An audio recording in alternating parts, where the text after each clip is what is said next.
With just 4 days to go until the midterms, big names from both parties will be out on the trail this weekend, making their closing arguments to voters.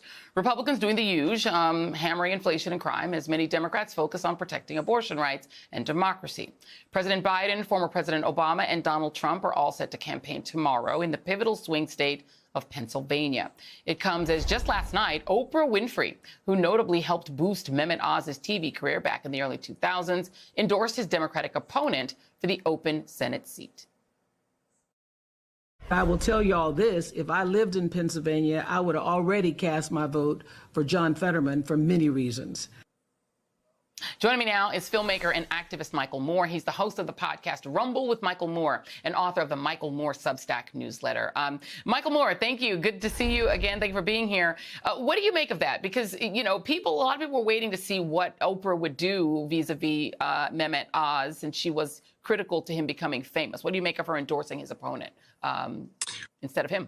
Well, one of the times I was on Oprah back in the day, at the end of the show, she said, "Hey, can you stick around for another hour? I'd like you to meet Dr. Oz, and he has a radio show, and would you be willing to do it?" And I said, "Oh yeah, no, sure. I'm always, happy to talk about healthcare and our lack of it."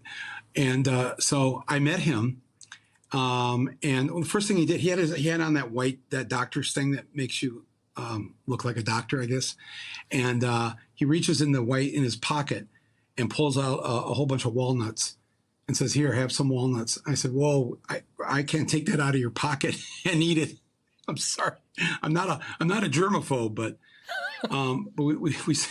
we sat down." Wow. And we started talking about healthcare. And I said, let me ask you this. Where do you stand on universal healthcare? Because I mean, I would think you're such a voice now, a large nationwide voice.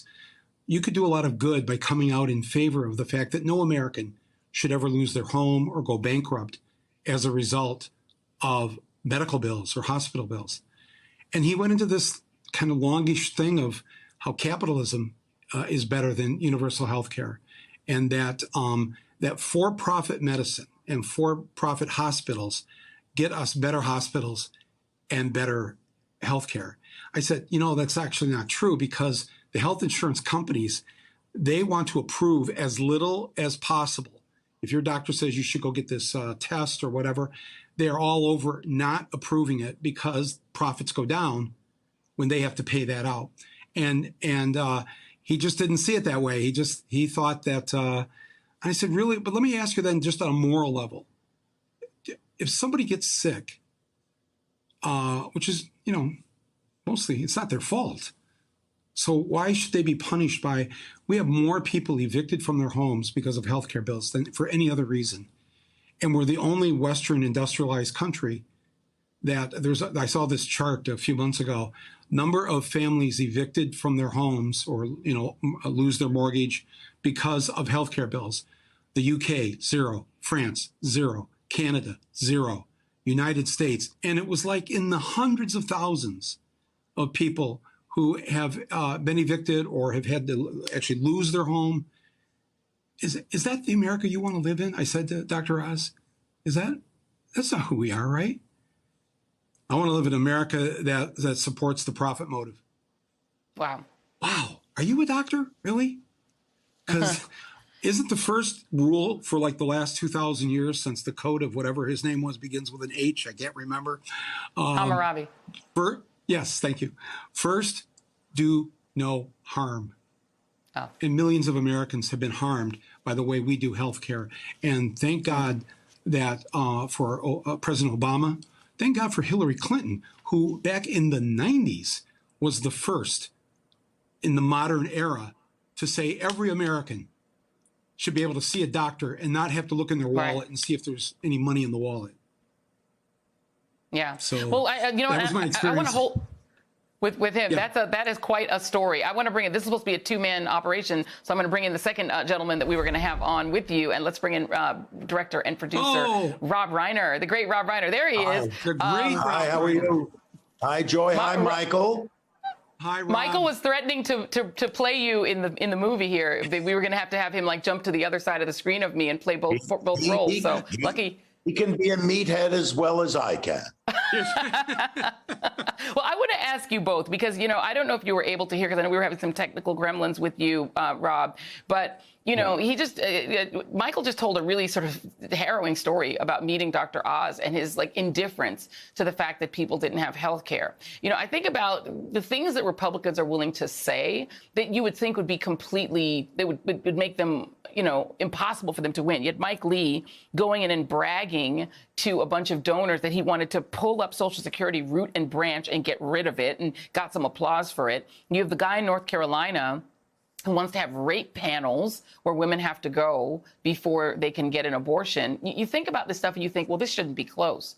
What do you make of the fact that despite saying some of the most outrageous things, Tim Ryan saying, all Tim Ryan wants to do is get illegal immigrants and give them gender reassignment surgery? That doesn't even make sense.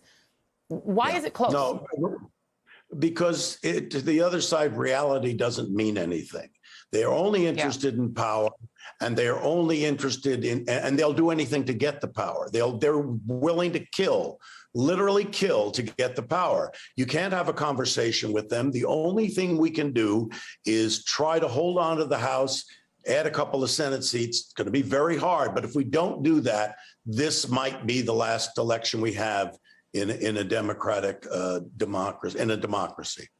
That's what keeps me awake at night. And, you've been pretty positive, Michael Moore. You've been good at predicting these things. I was on the Bill Maher show with you when you told us that Trump was going to win. And I was like, nah, that's not possible. America would never elect that guy. And you were like, oh, yeah, they will. So what do you think about this election? Give us your prognostication. Well, when I said that in 2016, I live in Michigan, so I saw what was going on, and I said it with all sadness because I didn't want that to happen. And in fact, Hillary Clinton won by 3 million votes in the popular vote. So the American people did not want Trump in the White House. They wanted Hillary Clinton, just like 7 million more voted for Biden in 2020. And what I don't understand about the polls and everything is how we're supposed to accept the fact that in the last 2 years, those 7 million votes that Biden won by, all of a sudden, those 7 million have changed their mind, probably listening to the My Pillow guy too much. And now they don't like Biden, or they don't like. I just think it's all a bunch of BS. And you had somebody on earlier here in the show talking about the way that they load up these polls, the aggregates. There are so many former RNC chairman. Yes, GOP funded and corporate lobbyist funded polls that when they do those big aggregates, they throw those in, and it jumps the number up in favor of the more conservative either policy or politician. Good example, 538, good people, much respect. But 2 weeks before the Kansas vote this summer on abortion, 538 said that the anti-abortion people, their side, was going to win by 4 points. In the end, the people of Kansas, the people who wanted choice in the Constitution, won by 18 points. The polls had said we were going to lose by 4 points. This is why I don't want people this weekend to be at home depressed and despair. Oh, we're going to lose. It's close. It's very close. But that's why everybody's job this weekend is to figure out who do you have to call, where can you go knock on doors, do whatever. Do not sit around this weekend. This is, as Rob said, this is our moment to save our democracy. I'm going to give you 30 seconds to give your elevator pitch for people to get out and vote, Rob Reiner.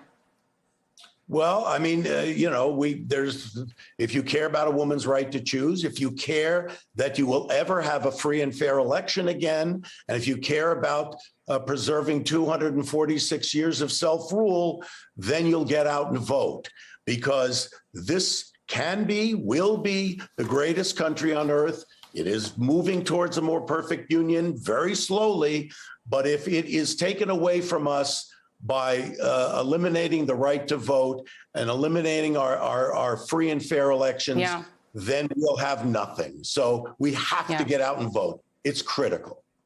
It's critical. And I have to add my note to that. We had a little bit of gremlins, so we're running short on time tonight. But Michael Moore and Rob Reiner, thank you both very much for encouraging people to vote. I will add my encouragement as well.